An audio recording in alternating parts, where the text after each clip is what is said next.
Audio Jungle.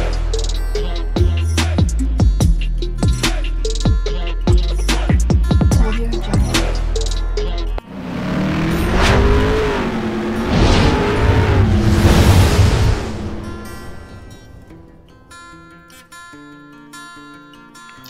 Hello everyone, welcome to my channel Mon and Moon's Diary.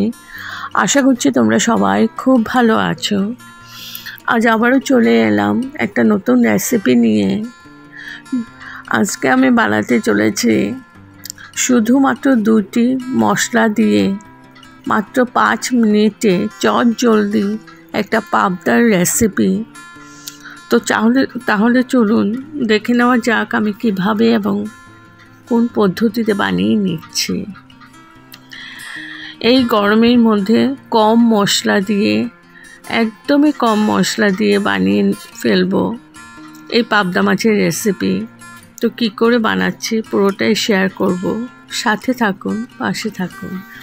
এখানে আমি পাবদা মাছগুলো তেল, হলুদ আর সরষের তেল মাখিয়ে রেখেছি। এই মাছগুলো আমি ভেজে নেব। দেখো, যেগুলো বেশি বড় টুকরো ওগুলো আমি আধা করে নিয়েছি, এত বড় মাছ ভাজা যায় না। তো মাছগুলো আমি ভাজা শুরু করে দিয়েছি আর ঢেকে ঢেকেই ভাজবো। আর এদিকে আমি একটা বাটি নিয়েছি, এখানে আমি দিয়ে দিচ্ছি হলুদ, 1 চামচের মতো হলুদ দিয়েছি। আমার চামচটা ছোট বলে আমি 2 চামচ দিয়েছি। আর দিয়ে দিচ্ছি কাশ্মীরি মির্চ পাউডার, 1 চামচ কাশ্মীরি মির্চ পাউডার দিয়েছি। আর দিয়ে দিচ্ছি পরিমাণ মতো নুন। এগুলো আমি ভালো করে জলে গুলে নেব, ভালো করে মিক্স করে রেখে দেব।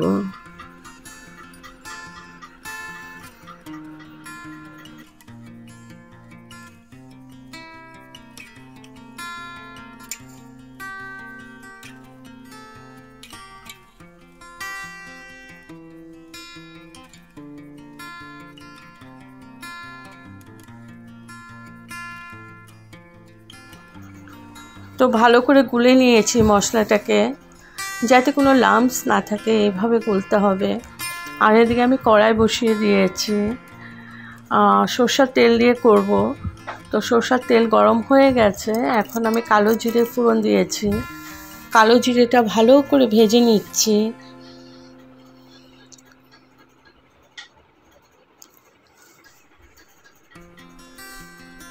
এখন দিয়ে দিলাম ওই মিশ্রণটা, যে মশলার মিশ্রণটা যে করে রেখেছিলাম ওইটা দিয়ে দিলাম।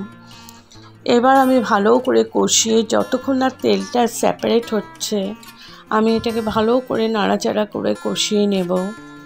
আর একদম মিডিয়াম টু লো ফ্লেমেই কষাবে। যে কোনো রান্না লো ফ্লেমে কষালে যত কষাবে ততই রান্নার টেস্ট চেঞ্জ হয়ে যায়। তো মিডিয়াম টু লো ফ্লেমেই কষাতে হয়। হাই ফ্লেমে কষালে রান্নার মশলাগুলো পুড়েও যায় আর খেতেও একদম খুব খারাপ হয়ে যায় টেস্টটা। তো মিডিয়াম টু লো ফ্লেমে আমি ভালো করে কষিয়ে নিচ্ছি।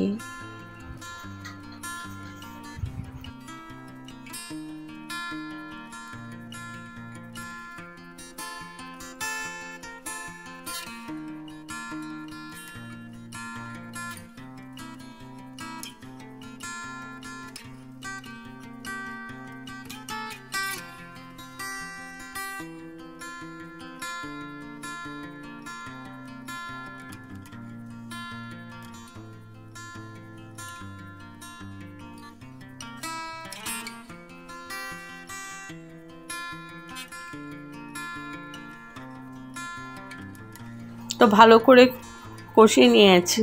এখন আমি দিয়ে দিচ্ছি ধনেপাতা কুচি।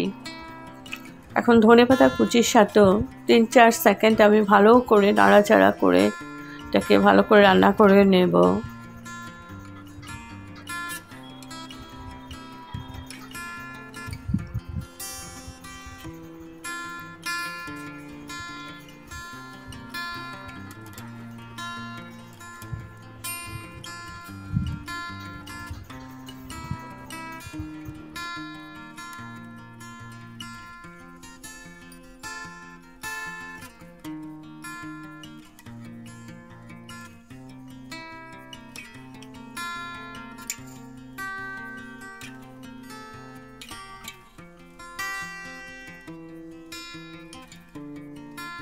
এখন দিয়ে দিলাম গ্রেভির জন্য জল।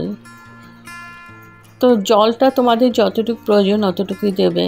আমার মাছ বেশি আছে বলে আমি বেশি জল দিয়েছি। এখন মশলার সাথে ভালো করে আমি নাড়াচাড়া করে মিশিয়ে নিচ্ছি।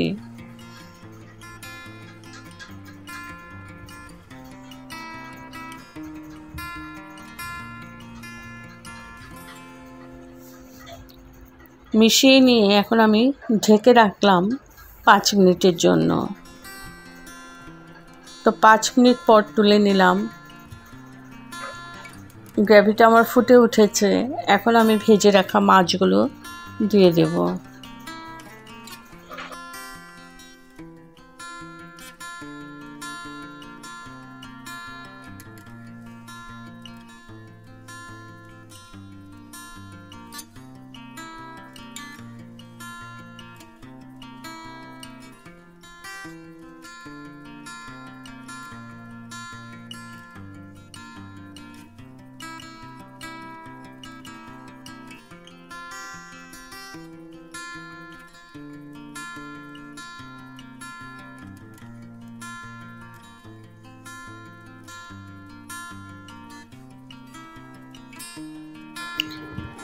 তো ঝোলটা আমার ফুটে উঠেছে গ্রেভিটা। এখন দিয়ে দিলাম কাঁচা লঙ্কা 4-5টা চিড়ে আর ঢেকে রাখলাম আবার 5 মিনিটের জন্য। আর এদিকে আমি একটা বাটি নিয়ে নিয়েছি। এখানে দিয়ে দিলাম 2 চামচের মতন কর্নফ্লোর। 1 চামচ কর্নফ্লোর দিয়েছি।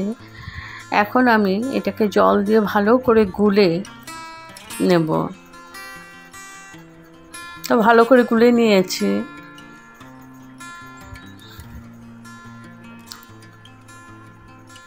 আর এদিকে 5 মিনিট পর আবার তুলে নিলাম। পাবদা মাছ ভীষণই নরম থাকে, ওর জন্য বেশি সেদ্ধ করার দরকার নেই।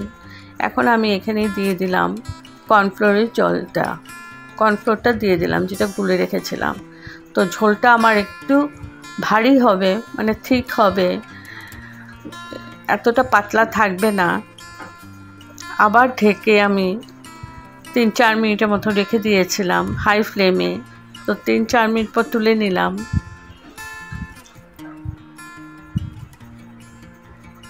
এখন দিয়ে দিচ্ছি ধনেপাতা কুচি। আবার ধনেপাতা কুচি দিয়ে ভালো করে মিশিয়ে নেব।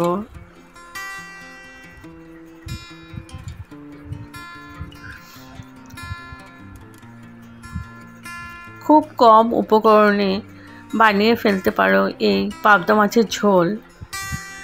দুর্দান্ত লাগে বন্ধুরা, মশলা ছাড়াই এত টেস্ট হয়। তোমরা একবার করে খেও, খুব ভালো লাগবে। তো এখন আমি গ্যাসের ফ্লেম অফ করে স্ট্যান্ডিং টাইমের জন্য রেখে দিলাম। তো আমার রেডি টু সার্ভ। যদি আপনাদের এই রেসিপিটা ভালো লেগে থাকে তবে like, share, comment and subscribe করতে ভুলবেন না। সাবস্ক্রাইব করার পর পাশে থাকা বেল বাটন অল প্রেস করে দেবেন। ভালো থাকবেন, সুস্থ থাকবেন। আবার আসবো কোনো নতুন রেসিপি নিয়ে। আর একবার এটা ট্রাই করে দেখবেন। আমি 100% গ্যারান্টি দিয়ে বলতে পারি আপনাদের খুবই ভালো লাগবে এই গরমের মধ্যে এই রেসিপিটা। তো ঠিক আছে বন্ধুরা, thank you for watching. Bye by.